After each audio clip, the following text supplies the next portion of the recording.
Ya, untuk membahas mengenai perkembangan di pasar komoditas, kita telah terhubung dengan analis dari PT First Trade Futures, Dwi Rina Emilia. Selamat pagi, Ibu Rina. Selamat pagi, Bapak. Ya, ini kalau kita melihat situasi seperti saat ini, pandemi corona yang semakin parah, termasuk juga di Indonesia, ini dampaknya seperti apa ke bursa berjangka? Iya, seperti kita ketahui bersama ya, pandemi corona ini tidak hanya terjadi di Indonesia, tapi hampir di dunia 180 negara juga sudah terkena. Tentunya ini sangat berpengaruh terhadap sistem sosial dan ekonomi secara keseluruhan ya. Kita bisa melihat pada saat pertama kali negara Tiongkok melakukan lockdown, kemudian diikuti oleh negara-negara yang lain. Nah, ini membuat kegiatan ekonomi juga turun luar biasa. Dilihat dari permintaan akan komoditas juga mengalami penurunan baik dari segi jumlah maupun harga. Nah, dalam hal ini Indonesia juga mengalami hal yang sama, di mana kalau kita perhatikan bursa saham Indonesia juga mengalami penurunan hampir 40%. Begitupun juga di bursa berjangka juga mengalami hal yang sama, ikut terdampak juga. Bu Rina, ini semenjak mewabahnya virus corona ini kebanyakan investor itu lari ke safe haven. Nah, ini salah satunya adalah emas. Tapi awal pekan harga emas ditutup turun. Ini bagaimana menurut Anda? Iya, sebetulnya kalau investor beralih ke safe haven dalam hal ini adalah emas, bagi saya juga kurang tepat juga ya kalau kita mengatakan itu. Karena kondisi seperti saat ini banyak investor yang memandang justru uang itu sebagai aset safe haven, jadi cash in hand atau cash is the king lah ya saat ini. Kalau dari Goldman saya yang mengatakan akan menuju ke 1.800. Nah, tetapi dalam perjalanan ini kita juga harus waspada karena bisa terjadi profit taking di sini. Seperti itu. Selain emas, ada komoditas lain yang juga paling dicari pada saat wabah corona ini?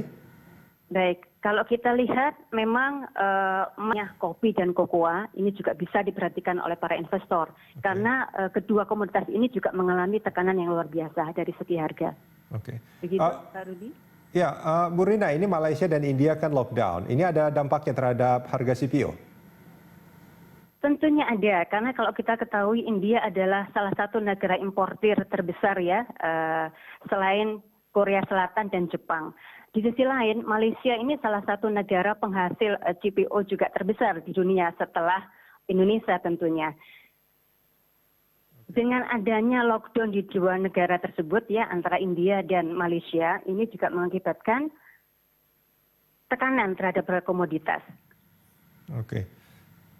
Bu Rina, selama pekan ini perdagangan di komoditas akan seperti apa Anda perkirakan? Kalau untuk prediksi saya untuk selama sepekan ini masih sama dengan kondisi yang kemarin. Ini karena masih semua negara pasti akan melihat pandemi corona ini sampai kapan selesainya. Jadi saya rasa masih sama, pasar masih akan mengalami tekanan. Sampai betul-betul pandemi ini meredah baru akan kembali lagi. Oke, bagaimana dengan sikap para investor sebaiknya di tengah pandemi corona ini? Sebetulnya kalau untuk saya sarankan aja ya ke para investor jangan terlalu panik. Karena kenapa? Pemerintah juga sudah melakukan beberapa langkah untuk melakukan atau untuk mengatasi dampak dari pandemi tersebut. Kalau kita lihat justru sekarang ini banyak dari para investor yang melihat bursa berjangka ini sebagai salah satu solusi terbaik di saat perekonomian mengalami kontraksi atau gangguan seperti ini. Karena kalau kita melihat di bursa berjangka, transaksi ini bisa dilakukan secara online, secara efisien, tidak perlu ketemu antara penjual dan pembeli di sana, dan sangat-sangat liquid. Baik, Bu Rina Emilia dari PT First Trade Futures, terima kasih banyak sudah bergabung bersama kami di IDX Opening Bell.